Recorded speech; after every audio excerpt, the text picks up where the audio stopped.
Galing kami ng probinsya ng kaibigan ko at nag-apply ng trabaho dito sa Metro Manila. Nakakita kami ng maayos na sweldo bilang call center agent, kaya nakalipat na kami dito sa condo. Isang linggong pa lang kami dito. Tahimik naman at maayos. Sobrang tahimik nga lang kasi kami pa lang dito sa floor namin.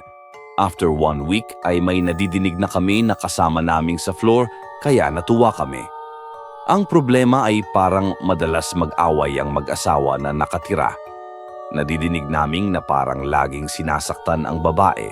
Isang gabi ay nadinig naming na parang sa hallway sila nag-aaway at papalapit sa unit naming ang boses ng babae na parang humihingi ng tulong. Para bang isa-isang kinakatok ng babae ang mga pinto ng mga units para humingi ng tulong. Hanggang sa nakarating siya sa tapat ng unit namin at kumatok sa pinto naming para humingi ng tulong. Ngunit hindi naming pinagbuksan dahil sa takot na madamay na din. Out of curiosity ay sumilip ako sa peephole para makita ang mukha ng babae. Ngunit nung pagsilip ko ay wala naman ako makita kundi kulay asul. Ang weird lang ng peephole.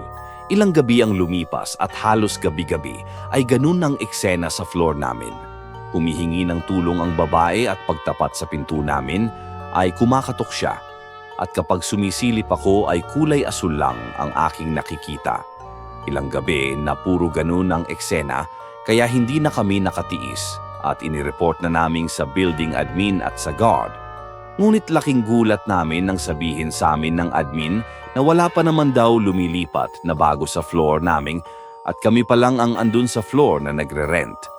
Umalis na ang admin at lumapit sa amin ang guard. Kinilabutan ako nung nagkwento siya sa nangyari sa floor. Mag-asawa daw ang dating nakatira sa kabilang unit, isang Pinoy at ang asawa nito na American. Pinatay daw ng Pinoy ang kanyang asawa dahil nagsiselo sa katrabahong lalaki. Kaya tuwing gabi ay humihingi pa din ng tulong ang babae habang hinahabol siya ng asawa niya para patayin. Ngunit ang hindi maalis sa isip ko ay ang isa pang sinabi ng guard. Ang American daw na babae ay hindi niya malilimutan ang mukha dahil sa ito daw ay maganda at merong blue eyes. Nabalot ng kilabot ang aking katawan nang maalala ko ang nakikita ko kapag sumisilip ako sa peephole ng pinto. Nung araw din na yon ay humanap na kami ng bagong lilipatan.